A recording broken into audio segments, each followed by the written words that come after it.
Salam Indonesia, salam Nusantara dari Sabang sampai Merauke, dari Miangas sampai Pulau Rote. Mantaplah iman kita, mantaplah kasih kita, mantaplah pengharapan kita tentunya dalam Yesus Kristus menjadi Tuhan dan Juru Selamat kita dan Juru Selamat dunia. Jangan katakan bahwa Yesus bukan Tuhan, jangan katakan pula bahwa Yesus bukan Juru Selamat. Dia adalah Tuhan, Dia adalah Juru Selamat. Kalau engkau percaya engkau diselamatkan, kalau tidak percaya engkau dihukum. Yohanes 3:36.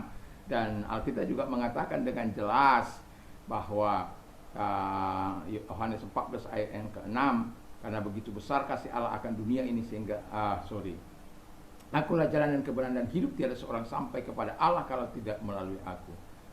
Sebanyak orang yang menerima Dia diberinya kuasa untuk menjadi anak-anak Allah bagi mereka yang percaya dalam Yohanes 1 ayat 12. Dan Kisah Rasul 4 ayat 12, Petrus mengatakan dengan jelas,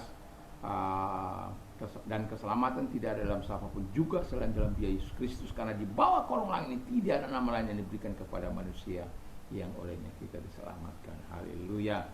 Dan Alkitab mengatakan karena begitu besar kasih Allah akan dunia ini sehingga mengaruniakan anaknya yang tunggal supaya setiap orang percaya kepadanya tidak binasa melainkan beroleh hidup yang kekal. Haleluya. Mantap. Dengan hati percaya engkau dibenarkan, dengan mulut mengaku engkau akan diselamatkan dan engkau tidak akan dipermalukan.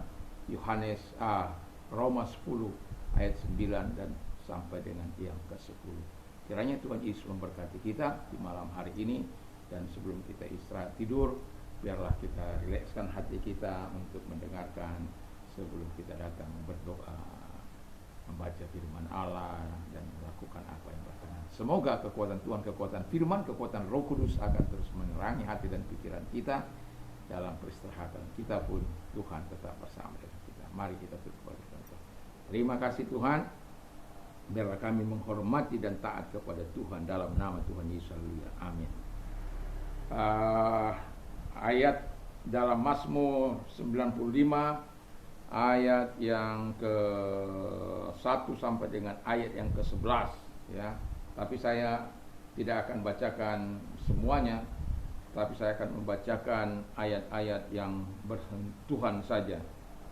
Saya akan bacakan ayat yang kedua, Mazmur 95. Biarlah kita menghadap wajahnya dengan nyanyian syukur, bersorak-sorai dengan nyanyian mazmur. Sebab Tuhan adalah Allah yang besar dan Raja yang besar menghati segala Allah. Ayat yang ke-7. Sebab Dialah Allah kita dan kitalah umat gembalanya dan kawanan domba tuntunan tangannya. Dan ayat yang ke-8. Janganlah keraskan hatimu seperti di Meriba, seperti pada hari di masa padang gurun, pada nenek moyangmu, pada waktu nenek moyang mencobai aku, menguji aku, pada mereka melihat perbuatanku. 10, 11, 40 tahun aku jemu kepada angkatan itu. Maka kataku, mereka suatu bangsa yang sesat hati dan mereka tidak mengenal jalanku. Sebab aku bersumpah dalam murkaku, mereka tak akan masuk ke dalam tempat perhentianku. Puji nama Tuhan. Jadi saya memberikan tema yang sangat mirip dengan beberapa waktu yang lalu, karena ini masih ada kaitannya dengan ketaatan. Jadi temanya tidak menghormati dan taat kepada Tuhan. Jadi tidak menghormati dan tidak taat kepada Tuhan. Mengerikan. Ya. Jadi kalau orang tidak menghormati Tuhan dan tidak taat kepada Tuhan, kita bisa bayangkan hidup orang tersebut semau gue. Kita tahu bagaimana Raja Nebukadnezar yang tidak takut Tuhan. Lalu kemudian ketika Tuhan hajar, baru dia mengakui kebesaran Tuhan. Haleluya. Ya. Dan memang ada banyak cara Tuhan dan itulah sebabnya saya mau katakan, yang pertama, orang yang tidak menghormati dan tidak taat kepada Tuhan tidak tahu berterima kasih. Tidak tahu berterima kasih atas kebaikan Tuhan, tidak tahu berterima kasih atas kesembuhan, atas pertolongan, atas kebaikan, atas pemberian, atas berkat-berkat Allah, atas nafas hidup, atas kekuatan, atas kekuasaan yang diberikan kepadanya dan lain sebagainya. Tidak tahu berterima kasih. Dan jangan lakukan sebagai orang yang percaya kepada Kristus. Yang kedua, orang yang tidak menghormati dan tidak taat kepada Tuhan tidak mau mendengarkan firman Tuhan. Ditutup telinga telinganya kepada firman Allah. Karena apa? Ya memang hidup. Nah, saya sudah bacakan pada kita, ya, perlu juga saya ingatkan kepada kita dalam ini, sebenarnya tidak ada dalam catatan khotbah saya, tapi saya mengingat ayat ini dalam Roma 1, ya, Roma 1 bagian terakhir. Ayat 30, mereka adalah pengumpat, pemfitnah, pembenci Allah, kurang ajar, congkak, sombong, pandai dalam kejahatan, tidak taat kepada orang tua, tidak berakal, tidak setia, tidak penyayang, tidak mengenal belas kasihan. 32, sebab walaupun mereka mengetahui tuntutan hukum Allah, yaitu bahwa tiap-tiap orang melakukan hal yang demikian patut dihukum mati, mereka bukan saja melakukannya sendiri, tapi mereka juga setuju dengan mereka yang melakukannya. Haleluya.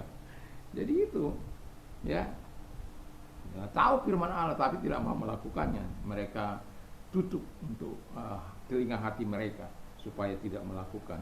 Jadi sudah tidak tahu berterima kasih, tidak mau mendengarkan firman Allah, dan mengeraskan. Yang ketiga, mengeraskan hati melawan Tuhan. Anda tahu Firaun bagaimana? Sudah datang tula demi tula sampai 10 tula sampai 10 tula, ya, kematian anak sulung dari Mesir mati semuanya, dan sampai kepada hewan-hewan.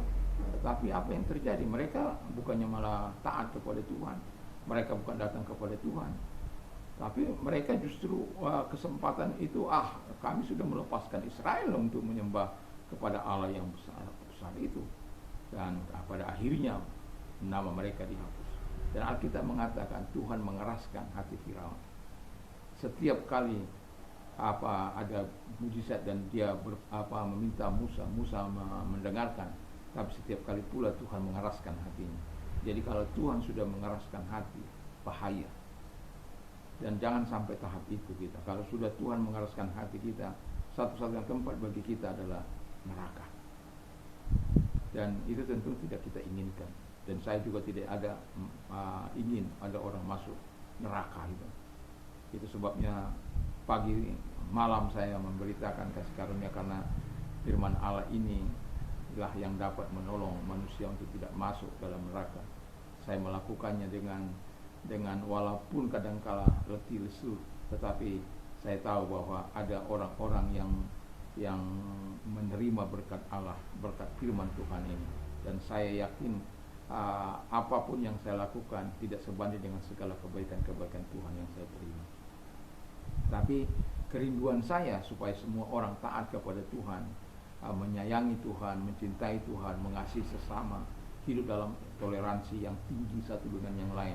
Jangan karena dia Muslim kau benci, karena dia Hindu kau benci, karena dia tidak satu aliran dengan engkau kau benci. Tidak boleh seperti itu. Kita harus mengasihi, dan keselamatan itu bukan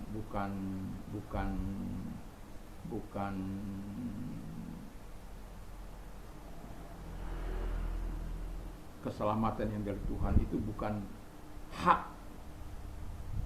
sepenuhnya. Tuhan juga punya hak untuk menyelamatkan mereka sama seperti dia menyelamatkan engkau, tapi bukan dengan cara kita, tapi dengan cara Tuhan. Dan ketika mungkin juga Tuhan membuka mereka dengan pemberitaan firman Allah yang dilakukan oleh para saudara-saudara kita, atau para melalui pelayanan firman Allah yang seperti yang saya lakukan ini, ya semoga. Ya, jadi jangan keras. Orang-orang yang tidak menghormati Tuhan dan tidak taat kepada Tuhan, tidak mau mendengarkan firman Allah dan mengeraskan hati melawan Tuhan. Ya. Yang keempat, yang terakhir, meragukan kuasa Allah. Jadi kalau sudah bisa dipastikan, kalau orang tidak taat, tidak menghormati Tuhan, tidak taat kepada Tuhan, pasti akan meragukan kuasa Allah. Bagaimana dia mau mempercayai kuasa Allah sementara dia hidup dalam pemberontakan, hidup tidak tahu berterima kasih kepada Tuhan, dan hidup melawan Tuhan, hidup mengabaikan firman Allah, hidup dengan keras hati. Dan nggak akan mungkin lagi kalau orang sudah seperti itu percaya pada kuasa Allah. Nggak akan mungkin. Dia akan ragu akan kuasa Allah, dia akan ragu akan janji Allah, dia akan ragu apa yang dikatakan Allah itu ya dan amin. Tapi bagi orang percaya itu sangat berkuasa. Itu sebabnya bagi orang percaya penghormatan kepada Allah, ketaatan kepada Allah, penghormatan kekudusannya itu menjadi bagian dan gaya hidup kita sebagai orang percaya. Dan jangan pernah pula kita menghakimi orang lain. Dalam ketidaktaatan mereka, kita tidak boleh membenci mereka, tapi mengasihi mereka. Perbuatannya memang boleh kita benci, tapi orangnya tidak boleh kita benci. Dan itu sebabnya kita berdoa kepada Tuhan supaya mereka diselamatkan. Tentu tiap pagi, tiap malam, tiap siang kita datang berdoa kepada Tuhan untuk keselamatan kota kita, keselamatan keluarga kita, keselamatan orang-orang yang dekat dengan kita. Supaya apa? Tuhan melakukan yang terbaik dalam kehidupan ini. Dan saya berharap kita adalah orang-orang yang menghormati Tuhan dan bukan orang-orang yang tidak menghormati Tuhan dan tidak taat kepada Tuhan. Dari beberapa khotbah beberapa hari ini ada hal-hal di mana ketaatan itu akan membawa kita kepada hal-hal yang jauh lebih baik, yang jauh lebih indah. Dan ketaatan, yang ketidaktaatan, Alkitab katakan sebagaimana firman Allah yang kita baca, kebinasaan yang akan kita peroleh dan kita tidak masuk ke dalam perhentian. Apa iya? Pertanyaan saya, apa iya itu tujuan hidup kita? Apa iya itu yang kita harapkan akan kita buat? Oh, ini tujuanku supaya aku dimurkai Allah. Apa iya? Saya tidak yakin itu menjadi tujuanmu. Tapi setan membuat engkau dibutakannya. Setan merayu engkau. Setan membuat engkau supaya tidak taat kepada Allah. Tapi dalam nama Yesus saya berdoa supaya kalau ada orang-orang yang hidup seperti apa yang saya katakan 4 hal itu, mereka bisa dibebaskan dan mereka masuk ke dalam anugerah Tuhan, hidup dalam ketaatan dan kebenaran. Kiranya Tuhan Yesus menjauhkan kita dari perbuatan-perbuatan ketidaktaatan, tapi memberikan kita hal-hal yang indah, yaitu hidup dalam ketaatan, menyenangkan hati Tuhan sepanjang umur hidup kita. Mari kita tunduk kepala kita berdoa. Terima kasih Tuhan, biarlah kisah ini membawa kami lebih dekat kepada Tuhan dan firman-Mu kami lakukan dalam hidup kami. Dalam nama Yesus, dalam kalau Tuhan tidak menginginkan kami tidak taat, kami tidak lakukan. Tapi kalau Tuhan menginginkan kami taat, kami lakukan. Terima kasih Bapa di surga. Dan kalau engkau sakit, kami perintahkan dalam nama Yesus. Kalau sakit penyakit kami perintahkan keluar. Dan oleh biru-biru Yesus engkau sembuh, oleh kuasa engkau sembuh. Dan kalau engkau sedang mengalami masalah beban yang berat, datanglah kepada Tuhan, karena Dia berjanji memberikan kelegaan. Ingat, Yesus adalah jawaban dalam setiap persoalan kita. Ingat, Paulus memberikan kesaksian bahwa dia keluar dari segala kesulitan karena Tuhan melepaskan dia.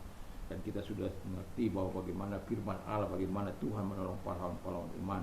Dan mari, kalau engkau orang yang mau ditolong oleh Tuhan, angkat kedua belah tangan, kita berdoa bersama-sama. Dan lihatlah Tuhan, tangan yang diangkat kepadamu, kami menyerahkan diri kepadamu Tuhan Bapa di surga. Tuhan tolong supaya setiap kami mendapatkan pertolongan sebagaimana yang kami butuhkan dari setiap kami, dari Tuhan, dan Kau tahu setiap permasalahan kami. Di dalam nama Yesus kami bersyukur dan berdoa. Haleluya. Terima kasih buat pertolongan, terima kasih buat kebaikan. Dalam nama Yesus kami berdoa dan bersyukur. Haleluya. Amin. Kiranya di malam hari ini sebelum kita tidur, kita tetap berikhtiar untuk membaca firman Allah, berdoa, memperkatakan firman Allah. Mantap, mantap, mantap!